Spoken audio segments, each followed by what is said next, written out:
ನಮಸ್ಕಾರ, ಶುಭೋದಿನ. ಅಜಯ್ ಮಂಜುಳಾ ಚಾನಲ್ಗೆ ಸ್ವಾಗತ. ಮುಕ್ಕೋಟಿ ದೇವರುಗಳಲ್ಲಿ ಮೊದಲ ಪೂಜಿತ ಗಣನಾಯಕ ಈ ಗಣಪತಿ ದೇವಸ್ಥಾನದ ಕಥೆಯನ್ನು ನಾನಿವತ್ತು ಹೊತ್ತು ಬಂದಿದ್ದೇನೆ. ಇದು ಒಂದು ಇತಿಹಾಸ ಹೊಂದಿದ ಪುರಾತನ ದೇವಸ್ಥಾನ ಅಂತಲೇ ಹೇಳ್ಬೋದು. ಕಾಣಿಪಾಕಂ ಆಂಧ್ರ ಪ್ರದೇಶದ ಚಿತ್ತೂರು ಜಿಲ್ಲೆಯಲ್ಲಿರುವ ಈ ಗಣಪತಿಯು ಸತ್ಯ ಗಣಪತಿ ಅಂತಲೇ ಪ್ರಸಿದ್ಧಿ ಹೊಂದಿದೆ. ಕಾಣಿಪಾಕಂ ಗಣೇಶನ ಹೆಸರಿನ ಹಿನ್ನೆಲೆ ನೋಡುವುದಾದರೆ, ಕಾಣಿ ಎಂದರೆ ತೇವಾಂಶವುಳ್ಳ ಭೂಮಿ, ಪಾಕಂ ಎಂದರೆ ಹರಿಯುವ ನೀರು ಎಂದರ್ಥ. ಸುಮಾರು 1000 ವರ್ಷಗಳ ಹಿಂದೆ ಈ ಪ್ರದೇಶಕ್ಕೆ ವಿವರಿಪುರ ಎಂದು ಕರೆಯಲಾಗುತ್ತಿತ್ತು. ಈ ಗ್ರಾಮದಲ್ಲಿ 3 ರೈತಾಪಿ ಅಂಗವಿಕಲ ಸಹೋದರರು ಇದ್ದರು. ಪರಸ್ಪರ ಒಬ್ಬರಿಗೊಬ್ಬರ ಸಹಾಯದಿಂದ ಕೃಷಿ ಮಾಡುತ್ತಾ ಬದುಕ್ತಾಯಿದ್ರು. ಒಮ್ಮೆ ಕೃಷಿ ಮಾಡುತ್ತಿದ್ದ ಜಮೀನಿನಲ್ಲಿ ಬಾವಿಯೆಲ್ಲ ಒಣಗಿ ಹೋಗಿರ್ತದೆ. ಅದನ್ನು ಪುನಃ ಅಗೆಯಲು ಅವರು ಶುರು ಮಾಡ್ತಾರೆ. ಆಗ ಆರೆಗೆ ಒಂದು ಘನವಾದ ವಸ್ತು ತಗುಲಿ ಅದರಿಂದ ರಕ್ತ ಬರಲು ಶುರುವಾಯಿತು.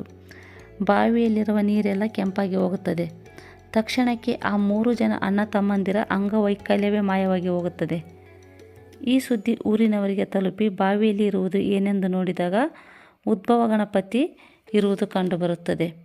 ಗ್ರಾಮಸ್ಥರೆಲ್ಲ ಸೇರಿ ಆ ವಿಗ್ರಹಕ್ಕೆ ಎಳನೀರಿನಿಂದ ಅಭಿಷೇಕ ಮಾಡುತ್ತಾರೆ.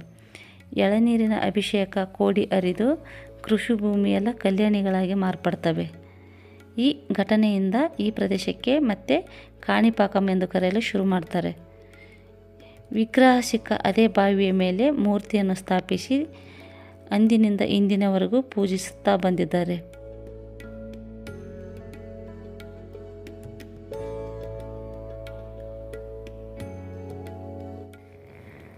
ವರ್ಷಗಳು ಉಳಿದಂತೆ ಇಲ್ಲಿ ಗಣಪತಿಯು ಬೆಳೆಯಲಾಗುತ್ತಿದೆ ಎಂದು ಹೇಳುತ್ತಾರೆ.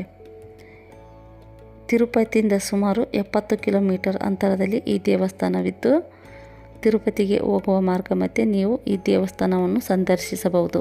ವಿದ್ಯೆ ಪ್ರದಾಯಕವಾದ ಈ ಗಣಪತಿಯು ಈ ಕಾಣಿಪಾಕಂ ಪ್ರದೇಶದಲ್ಲಿ ಯಾವುದೇ ಕಲಹಗಳಿದ್ದರೆ ದೇವರ ಮುಂದೆ ಹೋದರೆ ತಕ್ಷಣವೇ ನ್ಯಾಯದಾನ ನೀಡುತ್ತಾರೆಂಬ ಪ್ರತೀತಿ ಕೂಡ ಇದೆ. ಇದಾಗಿತ್ತು ಶ್ರೀ ಸಿದ್ಧಿ ವಿನಾಯಕ ಸತ್ಯ ಗಣಪತಿ ಕಾಣಿಪಾಕಂ ದೇವಸ್ಥಾನದ ಇತಿಹಾಸ. ಈ ವಿಡಿಯೋ ಇಷ್ಟ ಆದರೆ ವಿಡಿಯೋಗೆ ಲೈಕ್ ಮಾಡಿ, ಶೇರ್ ಮಾಡಿ ಮತ್ತು ನಿಮ್ಮ ಅಭಿಪ್ರಾಯವನ್ನು ಕಮೆಂಟ್ ಮಾಡಿ ತಿಳಿಸಿ. ಮುಂದಿನ ವಿಡಿಯೋದಲ್ಲಿ ಮತ್ತೆ ಭೇಟಿಯಾಗೋಣ. ನಮಸ್ಕಾರ.